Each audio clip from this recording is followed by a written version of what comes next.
And welcome back. Columbia leading 22-4. Nick Fine for Columbia.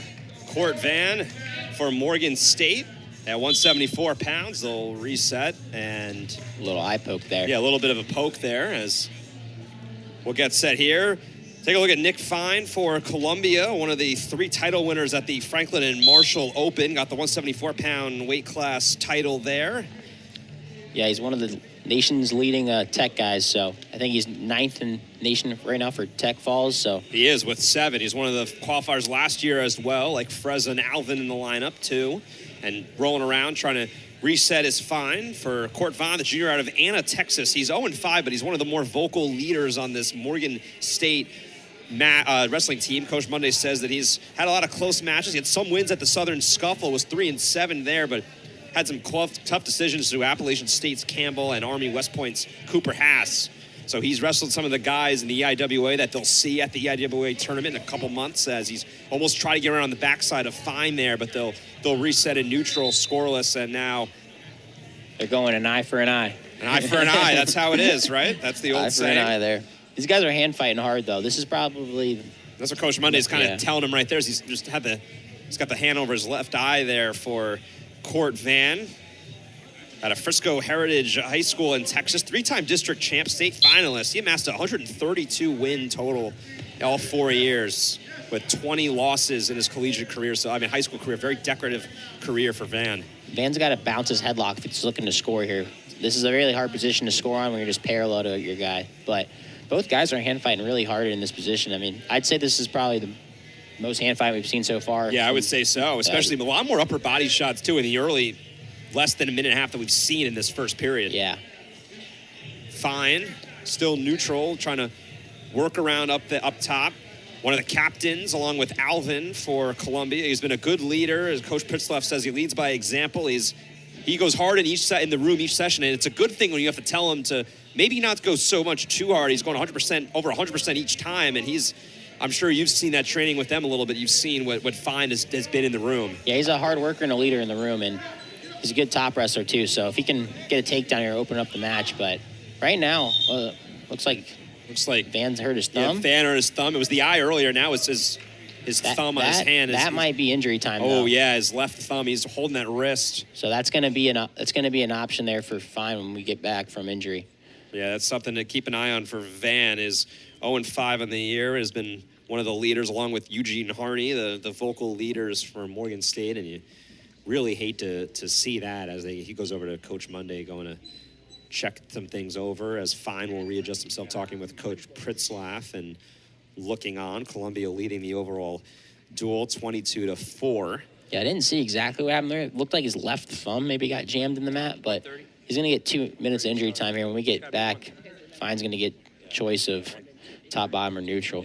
Probably take bottom, though, get your free point, and then build off of that. But yeah, there's still tendon to his left thumb there, and I thought it was the eye. It looked like the eye for an eye happened really quickly. The hand fighting also probably exposed him more to that left thumb, the injury for the left thumb. But you look at Nick Fine, who's 9th in the nation, you said before, with the tech fall as well. He's got 7. He dropped down to 174 after Jack McGill qualified last time out for the NCAAs at 184. So now he's at that 174 spot, and now it looks like Vann will be good to go. So he's on top. Really tough from Vann to keep wrestling through, and then the cuts him loose in the 1-point escape for Columbia. Yeah, you always take your free point when you can get it. So I'm sure Coach Pritzlaff told him, you get at least one takedown here before the first period ends. We want to get at least one takedown. Something to keep an eye on that left thumb, too, for Vann as he breaks free. Now resets, locked up. Fine. Thought about the lower body. See if he can finish. Now Vann on that left leg, right in the edge of the mat, right in front of Coach Kenny Monday. Fine needs to get his hand right underneath. There you go, right behind. There he is, Nick Fine. 3-point takedown, 4-0 lead. And this is where he wants to be right here. He wants to start working on top, getting to his tilts, his tilt series, get a leg in. He's going to go for a cheap tilt here. Might see some back points here on the back end. So he's got him, that right shoulder down, left is in the air. That's 4-point near fall so far. Now he'll flip him back around, and it's an 8-0 lead for Nick Fine. And that's what he does best right there. He's a really good top wrestler. He's pretty consistent when he does that, and that's why he has so many tech falls on the year. He got a tech fall in the win, actually, the 174-pound title of Franklin and Marshall. He took down Princeton's Holden Garcia, somebody that he probably could see in the Ivy Leagues. And, of course, they play Princeton in their next duel on the road, their first Ivy duel of the season in a week and a half, as we'll start the second period with Fine on the bottom and Vann on top. Vann adjusting himself right there. He's got a little bit of a brace now wrapped around the palm of his hand on his thumb as Fine will stand up with ease. 9-0 lead. It's a takedown and a turn away from getting out of here, so I'm sure he'd like to get one good leg attack to score off of. It's always good when you get a finish off your own attack. I mean, circling behind's cool and all, but there's just something about getting to a leg and finishing. Fine's already got 7 techs on the year, looking for 8, but he's ready to make a decision. He's going to follow through. He needs to hook that leg and push it off of Vann's knee, his top knee. So he's got that leg stretched, but let's see if there you go. Pushes off the knee. He can around. Now he gets the 3. Usually uses it to his advantage. 12-0 advantage. Yeah, for Fine. Be one more tilt here. He's going to get it, I bet you, here in a second, and then that's going to do it. There it is. He's got to separate himself a little bit from his body. Left shoulder exposed.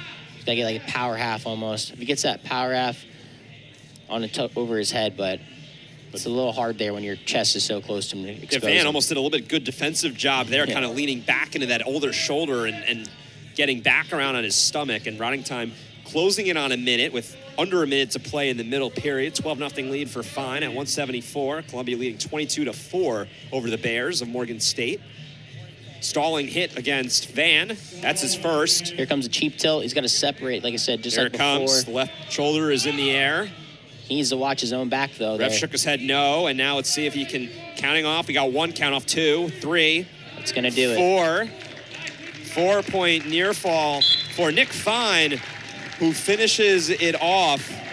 Add another one tech to the fall. tech. Another one to his tally. He is 9th in the nation, now with 8 tech falls on the year. Nick Fine improving his record to 18-6.